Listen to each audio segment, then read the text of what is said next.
Hi there, welcome to H2E Pods, where we've specialised in molecular hydrogen therapy in the UK since 2017. So we've gone through a process of really understanding this field, and by the end of this video you'll get to a conclusion that I'm at, where everybody can benefit from hydrogen therapy. And it may seem like this sort of foreign science fiction therapy, yet it's the most simple, down-to-earth therapy that can help. So let me explain. So first off, there are 1,335 medical scientific studies that have proven that hydrogen therapy can help with a whole wide variety of different things. So it helps athletes with their performance and their recovery. It helps people with mental health. It helps people who are going through a mainstream cancer treatment and they want the hydrogen therapy to be an adjacent therapy. It helps with longevity, it helps with preventative healthcare, it helps reduce inflammation and pain in the body. So on our science page, you can go to our science page and you can see all these studies, and you can go, so they did a study on a group of 70-year-olds, and they were measuring if it helped 70-year-olds, and they had all these different biometrics, and it's like, okay, they're looking at this, this, and this, and this. They put them on hydrogen water for 60 days, and then they saw the results in the group on the hydrogen water, the opposite group, and the placebo group. And it works. So without a shadow of a doubt, hydrogen therapy does one thing very, very well. It reduces harmful free radicals or oxidative stress. And if you can understand the chemistry, then you're halfway there. And the chemistry is, you have a harmful free radical, which is, the chemical name is OH, and then you have this active hydrogen molecule, H2. And H2 comes along with OH and it turns it back into water. So to have this as an analogy, think of a car. So a car has an engine, and the waste product from the car is the exhaust pipe. That's the toxic effect. Now take that analogy and think of your cell, and inside your cell you have mitochondria. Mitochondria are the energy and powerhouses of your cell, and your cell takes in fuel, either glucose or fat, and it turns it into energy. But when the cell makes energy, it makes it in 11 steps, and on every single step there's a waste product, just like there's a waste product in the exhaust in the car. And that waste product is called oxidative stress. Then when you put on top of that things like cause more oxidative stress in the body, so obviously pollutants, ultra processed foods, excess sugar, seed oils, the aging process, health issues. There's so many things that make oxidative stress on the burden of the cell already.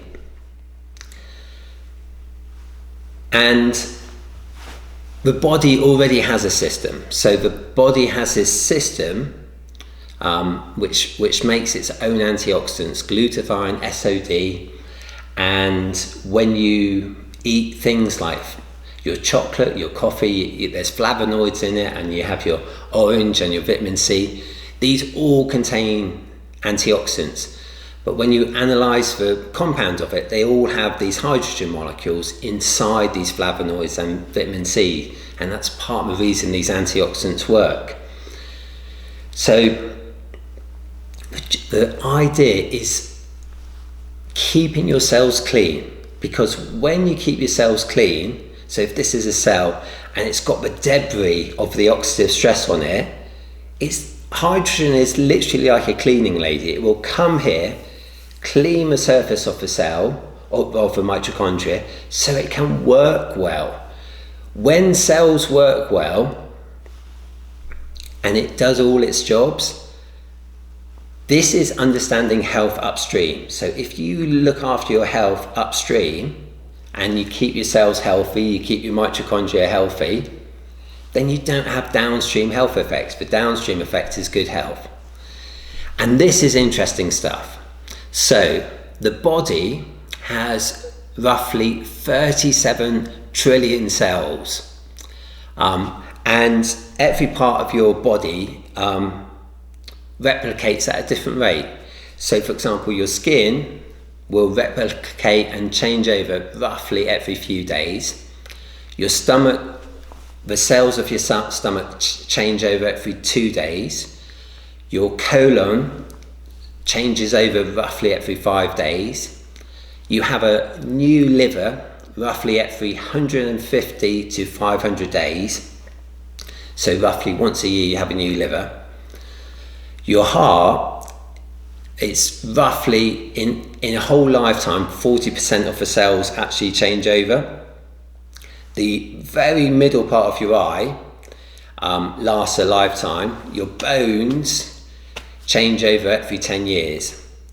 So if you take that knowledge from what I've just said about keeping your cells clean, and if your cells get bunged up with this oxidative stress, then they start to slow down and they start to stop working.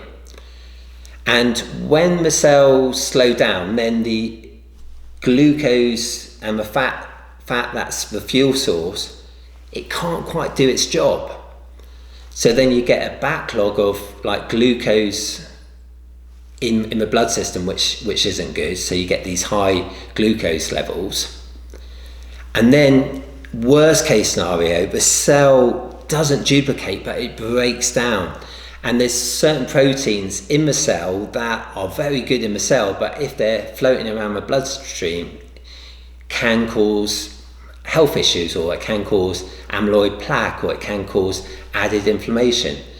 So you start to see that hydrogen therapy is very simplistic, and it's just doing this one job, cleaning the cells, looking after the body. But downstream, there's a whole cascade of health issues if the cells aren't looked after. An interesting fact about hydrogen therapy is super small. If I took one strand of my hair, I could get 200,000 to 1 million hydrogen, if I could line them up, 1 million hydrogen molecules across the width of a hair. So it's super small. The reason I say that is that the bioavailability of hydrogen getting into all of these cells, all of these 37 trillion cells of your body, is really up there. Another interesting thing about hydrogen, just to really highlight how safe it is, that deep sea divers who go to 200 meters or deeper, they breathe a mix of hydrox, which is 3% oxygen, 59% helium, and 38% hydrogen. So if it keeps a diver alive at 200 meters, you start to see how safe it is. So one of my experiences with hydrogen therapy, and where I got that aha moment, is that I had COVID back in 21, and there was a period where I was really struggling to breathe. Within 1 hour of breathing hydrogen and oxygen through our machine, literally I could breathe.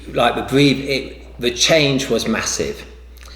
And I know it was massive because what happens is the red blood cell was covered with the debris of the coronavirus. The hydrogen comes along, wipes it clean, and when it wipes it clean, then your breathing improves. So it's very clear that hydrogen therapy does this one thing really well. It just gets rid of oxidative stress in the body. And what's also interesting is I'm a co-founder of H2E with my best friend Andrew Morey, and he's one of the top athletes in the UK at his age group, and he's gone on some really big competitions, and normally he comes back from a competition, he's a sprinter and long jumper, and he would normally ache after a strong competition for 3 to 4 days. When he comes back from a competition now and he breathes in from the immortal for 1 hour, his recovery time is halved. So when you're a professional athlete, you produce oxidative stress. It's part of the process, just as the mitochondria is making all of that energy. So you can see that it helps with health, it helps with athletes, and then the next thing comes in. It's like, okay, what are the best machines? What are the best sort of therapeutic machines? And we realise that in the hydrogen world, there's two kind of categories. There's this well-being category, which is the low-level hydrogen machines and the hydrogen water bottles, and the therapeutic, more medical machines that are used in Chinese and Japanese hospitals. And we've been researching, what do they use in these Chinese and Japanese hospitals? And they use these between 1500 mils to 3000 mil machine. And what happens is when you breathe in from one of these machines, the body gets to a saturation relatively quickly.